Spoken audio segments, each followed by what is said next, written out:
ചെയ്തിതു. ഹരേ രാമ രാമ രാമ ഹരേ ഹരേ, ഹരേ രാമ രാമ രാമ ഹരേ ഹരേ, ഹരേ രാമ രാമ രാമ ഹരേ ഹരേ. പൊന്നിൻ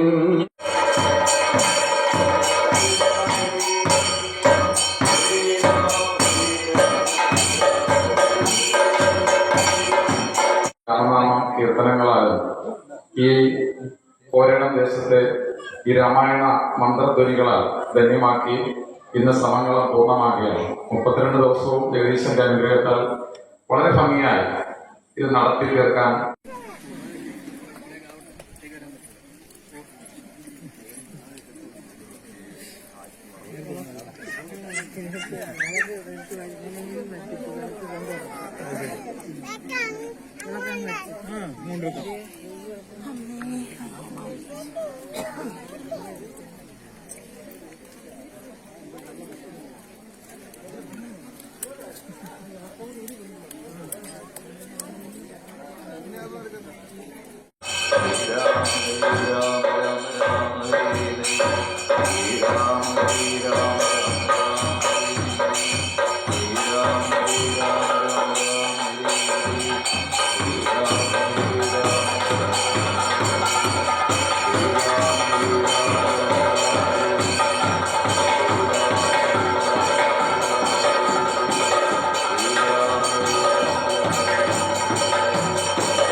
ഇപ്പോ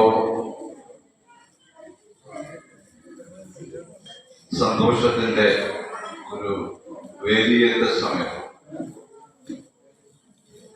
ഭഗവാനെ കുറിച്ചുള്ള 32 ദിവസവും 2 ദിവസം എനിക്ക് ശാരീരിക അസ്വസ്ഥതകളാൽ പറ്റിയില്ല. അതും ഭഗവാൻ നിശ്ചയമാകാം.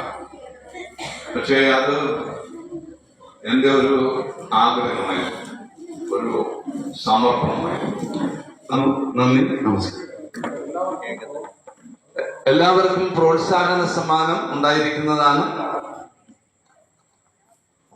ഈ രാമായണ ക്വിസിന്റെ സമ്മാനദാനം നമുക്ക് അടുത്ത ദീപാരാധനയാണ്. ഇവിടെ അഭിഷേകത്തോടുള്ള ദീപാരാധനയുണ്ട്. അതിനോടനുബന്ധിച്ചാണ് പുഷ്കരമാതിയ അന്യതീർത്ഥങ്ങളിലുള്ള സകലവും മകരന്തം വരുത്തിനാക്ഷരി ചതുർഘ്നമായി മറ്റു ശുദ്ധപദാസങ്ങൾ സംഭരിച്ചിടിനാണ്. സ്വർണ്ണകലശങ്ങൾ തന്നെ മലയജപം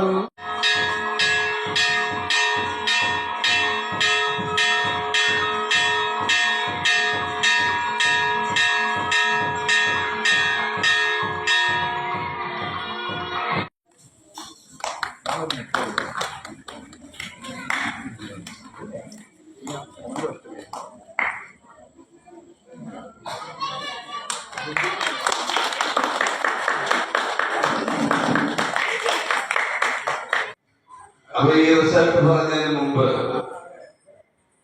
നിങ്ങൾ ഓരോരുത്തരും അറിയുക,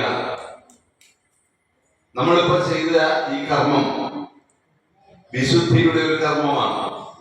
നമ്മുടെ കർമ്മേന്ദ്രിയങ്ങളും ജ്ഞാനേന്ദ്രിയങ്ങളും തെളിയാൻ ആവശ്യമായ ഒരു ആരംഭം മാത്രമാണിത്.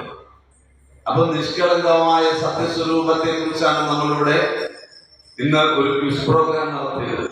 ഇത് നമ്മുടെ കഥയാണ്. രാമന്റെ കഥ എന്ന് പറഞ്ഞാൽ അത് ദശരഥ മഹാരാജാവിന്റെ പുത്രനായ രാമനും അല്ലെ കൈകസി പുത്രനായ രാമനെ വധിക്കാനായിട്ടുള്ളൊരു കഥയാണ് എന്നൊക്കെയാണ് പലരും ധരിച്ചു വച്ചിരിക്കുന്നത്. പക്ഷേ സത്യം അതല്ല. രാമായണത് നമ്മുടെയൊക്കെ ഉള്ളിലെ രാത്രിയാണ്, ഇരുളാണ് ഇല്ലാതാക്കുന്നത്. നമ്മുടെയൊക്കെ ഉള്ളിൽ എപ്പോഴും അതിശക്തമായി ഇങ്ങനെ മുന്നിട്ട് നിൽക്കുന്ന വികാരങ്ങൾ എന്ന് പറയുന്നത്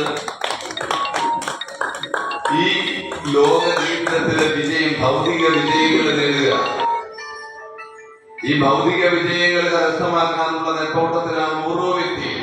ഒരു വിദ്യാർത്ഥിയും അധ്യാപകനും പിന്നെ മാതാവും പിതാവും ആ പുത്രനും ഭാര്യയും എല്ലാവരും ആപാലവൃദ്ധം ജനങ്ങൾ. അപ്പൊ ആ പടയോട്ടത്തിൽ എത്ര പേർക്ക് ശാശ്വതമായ ശാന്തിയും സമാധാനവും കൈവരിക്കാൻ കഴിയും?